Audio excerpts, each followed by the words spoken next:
Мюск Джамі.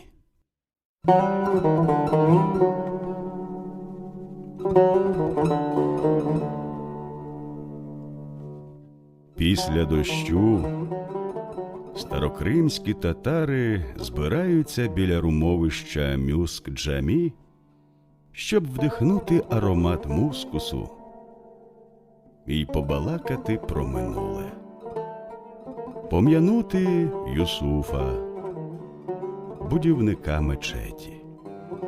Коли жив Юсуф, хто зна, либонь ще коли Еський Крим звався Солгатом.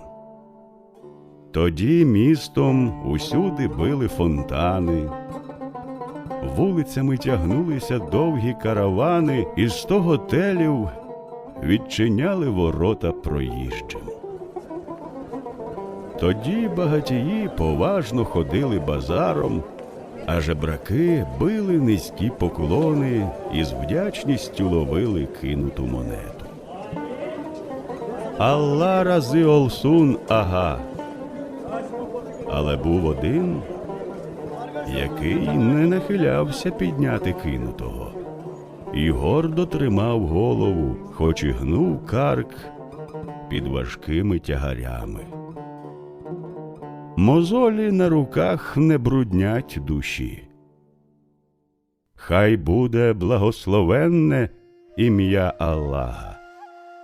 Вагоноша Юсуф не боявся казати правду багатим і бідним однаково. Бо час – решето, крізь нього пройде і бідність, і багатство. «Імущі, – говорив Юсуф, – у вас палаци й золото, товари і стада, але сумління хтось украв. Немає серця для убогих. Руйнується мечеть, скоро завалиться. Віддайте частину». «Пекей!» Так, думали про себе бідняки, а багатії дратувалися. «Ти хто, щоб нас повчати? Подивилися б ми на тебе, якби мав що за душею». Скотилася сльоза з Юсуфових очей, і глянув на небо.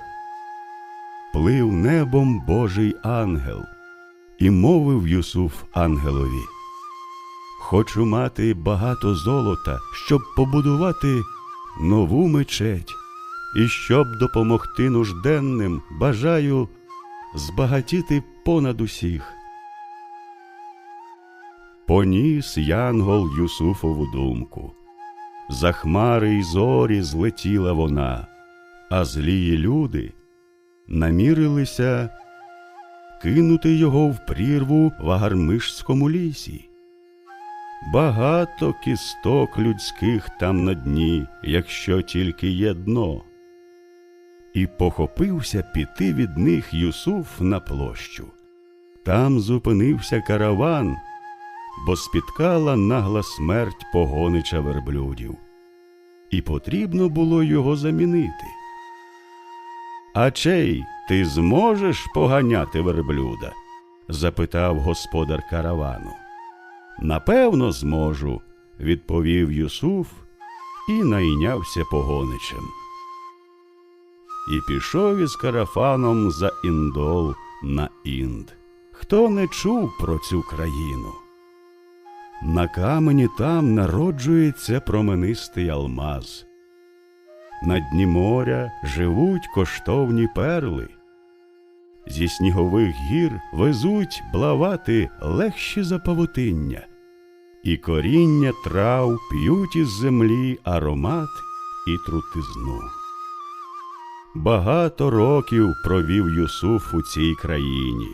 Спускався з гір у долини і піднімався знову в гори.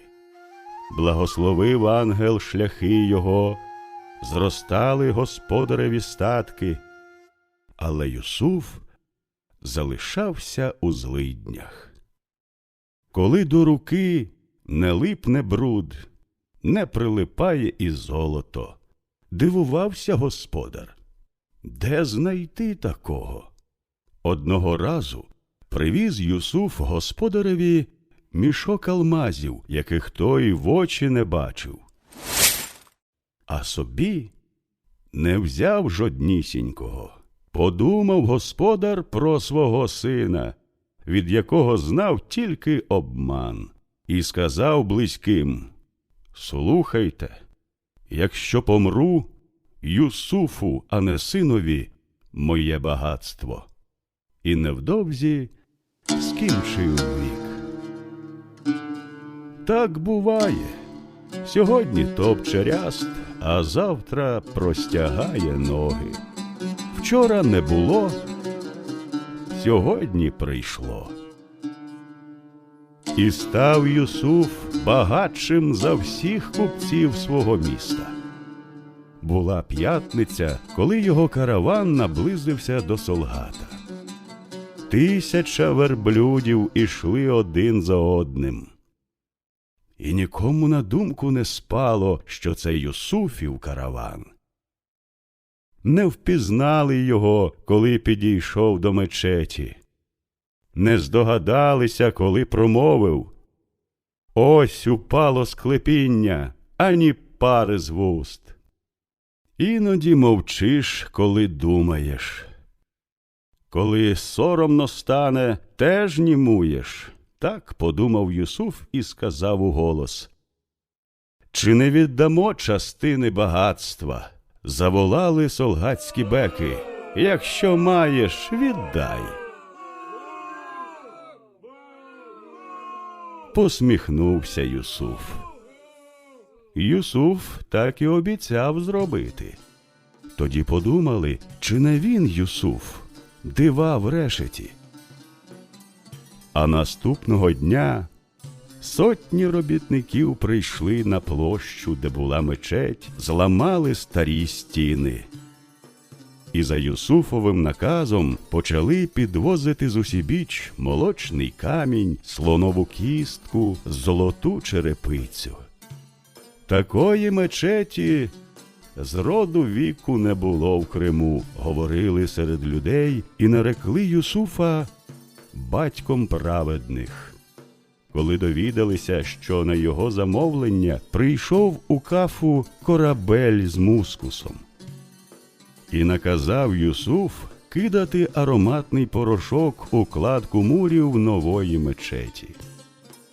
Щоб коли пройде дощ, з парою від землі до неба піднімалися й пахощі від підніжжя Мюск-Джамі.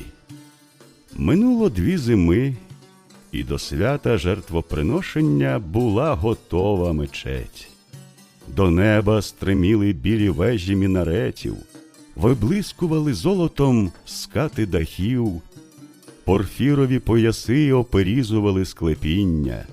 Абдул-Газі Юсуф, Юсуф, батько праведних, ходино принеси першу жертву. Заклав Юсуф офірного барана і віддав найбіднішому важконоші. Таким був Юсуф, коли просив ангела про багатство, щоб звести мечеть. І поглянув Юсуф на небосхил. Пливла світла хмара і, зависнувши над мечеттю, обсипала землю діамантовим дощем. Тоді пахощі мускусу здійнялися від підніжжя мечеті.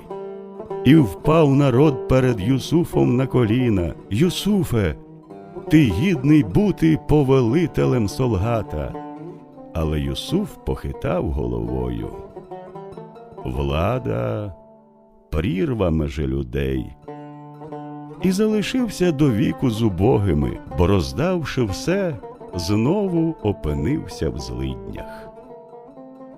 Забув народ ханів і беків, та не забув Юсуфа.